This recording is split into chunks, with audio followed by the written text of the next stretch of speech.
Hey guys, it's SRC Reptiles. Sorry I have not made a video in so long. If any of you saw in the community area, I had made a post in the previous past, or recent past, that I have a lot of stuff going on in my life right now. Still have not found a new place to rent, but there has been a lot of developments going on with the reptiles, so I wanted to do a quick update, which it probably is going to be around 7 minutes long, just to warn you. Maybe even 10 minutes. But I'm going to try to keep it in short and sweet and to the point as possible.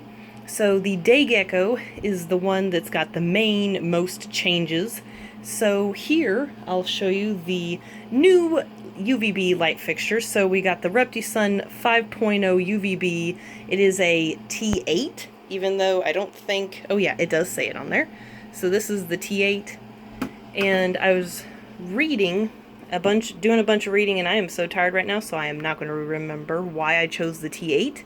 I recall that it was, like, worked better for this exact situation that I had or something. But either way, like I said, I'm tired, I don't remember. But, got the T8. It is an 18-inch bulb, so the exact length or width of the tank here. So this, of course, is Fern, my day gecko's tank. It's an 18 by 18 by 36. Got a whole bunch of stuff that I got in here. So, and I've got this that I hot glued to this rope so he can actually lay there.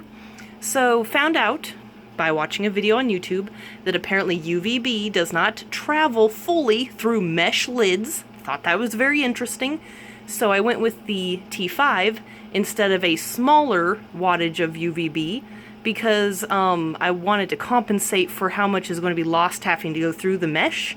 And then, of course, there are several different heights that he can sit at to get UVB. So if he doesn't want to be so close, like up here on these two spots, he can obviously be down in here. So there's a lot of different height for him to be at.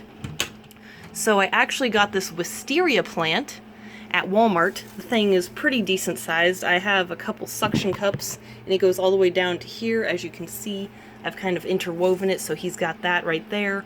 We have this Pothos, it said it was, that was also from Walmart.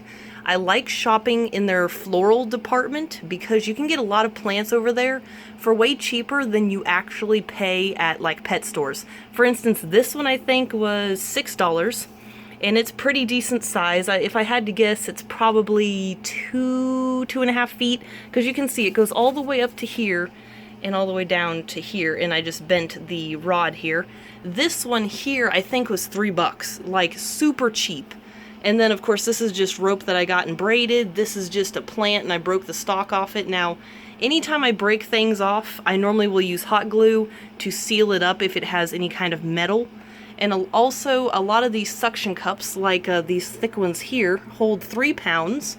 And I got them off Pangea. They're like 59 cents each. Very reasonable.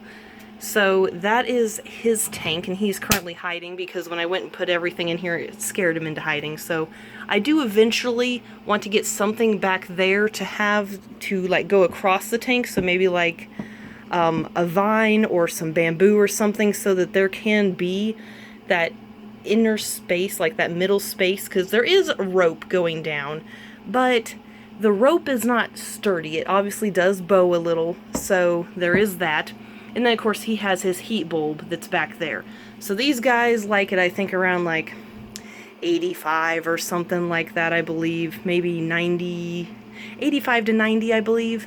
So I don't know if it's because I misted recently. Also, I think the humidity part of this probe broke. No surprise. Like in my past videos, I've said Pangea is notorious for having the humidity part of the probe break. So I'm going to have to replace that now, which I think I have a thing on hand. I'm not going to edit this video, so there's going to be pauses in here probably. But I have another digital thermometer and hygrometer on hand, so I can replace that one. Over here is the Gargoyle's new tank. It's in the process of being put together. I just picked this up yesterday for $100. This one cost me $130. Like, the price is so reasonable compared to what you're going to pay anywhere else from, like, the pet store that I go to. And what's cool is they're able to sell the tanks for such a reasonable price because they are able to get the tanks really cheap from the distributors themselves So Exoterra in this instance.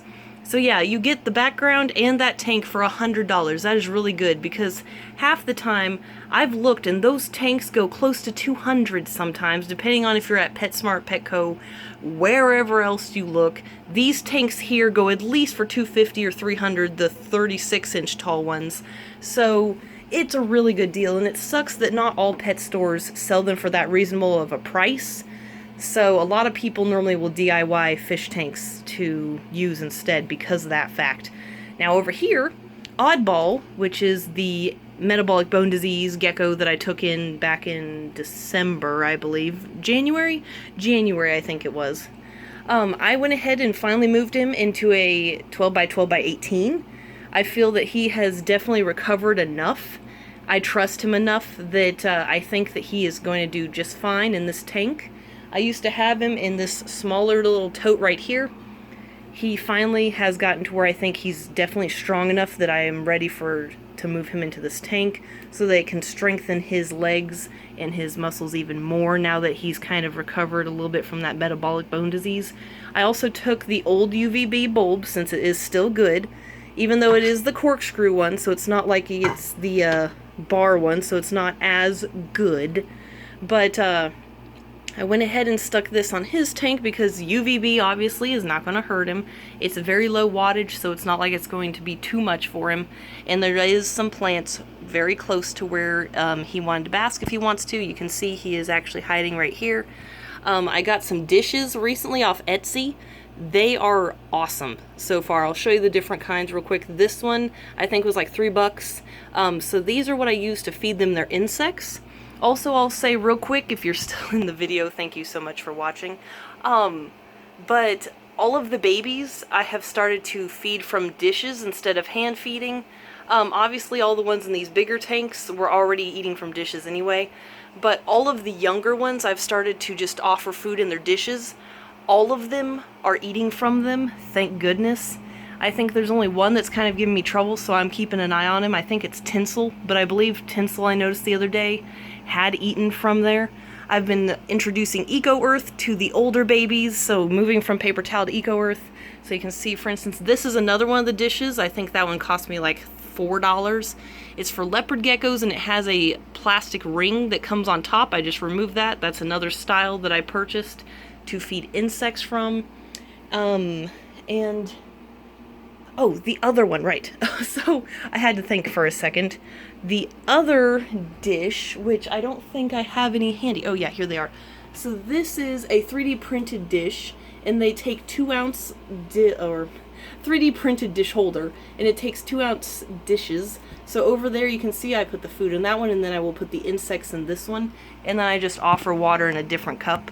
So all of the babies, I have also put a crap ton of plants in because I had two that were kind of displaying a little bit of floppy tail starting. So for instance, instead of the tanks looking kind of bare now, they have a lot of plants. And I got some really good vines at Michael's for like, I think it was $4 or $5, and they were 6 and 7 foot plants. That I was able to cut down and use masking tape, which is totally safe as long as you make sure that it is stuck very good to the plastic. As long as it's masking tape, normally it's not super sticky and it is safe to use as long as you're careful about it. So, like I'm saying, obviously you don't want to use it if you know that the gecko is going to get into that area, but so far I've been keeping a close eye on the babies and have not had any issues yet. So Gargoyle Gecko, which is over in here, is going to be getting moved into that tank over there. Oddball is in here. All of the babies are now eating on their own. I have a secret going on over here.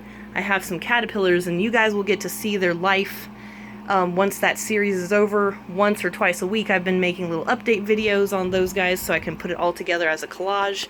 Over here we have my Carolina wolf spider, very awesome.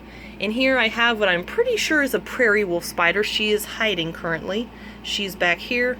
So I caught this one, or a friend of mine caught this one that I work with, a guy. And then this one I caught on my porch. And this guy is super cool. I'll put some photos in of him. This girl has been doing so good. She actually had a molt for me, which is awesome. Also, I'll throw in there my hissing cockroaches finally had babies. I lost one, sadly, to having babies.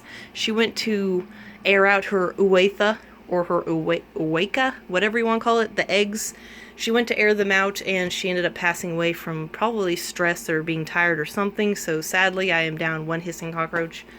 Lemon Drop's doing really good. I do want to eventually get him a 40-gallon, but for now, the excavator clay has been holding up really well. There is one crack in that staircase area, but so far nothing has fallen apart.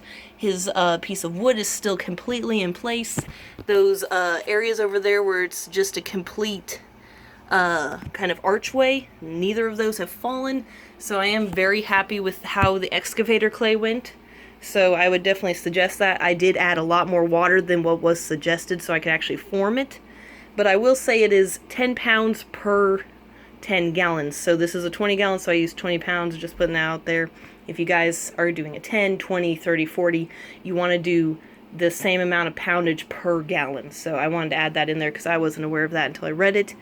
Anyway, though, guys, I'm going to go ahead and end the video because it is already past 10 minutes long. If you're still here, thank you so much for watching again. Thanks for sticking around and supporting the channel and stuff. I know I haven't been making videos as often, but I definitely want to start making videos again. I'm kind of getting out of that depressive state I was in because of all the stuff going on in my life, and I'm kind of just relaxed, and I'm settled a little bit and being like, well, what happens happens when it comes to life events. It's kind of out of your control, so why, worry and stress about it too much to where it's making you sad all the time. But anyway, guys, I'm going to go ahead and, like I said, end the video. Thank you so much for watching. Like and subscribe if you want to support the channel. And as always, I hope you guys have a good rest of your day.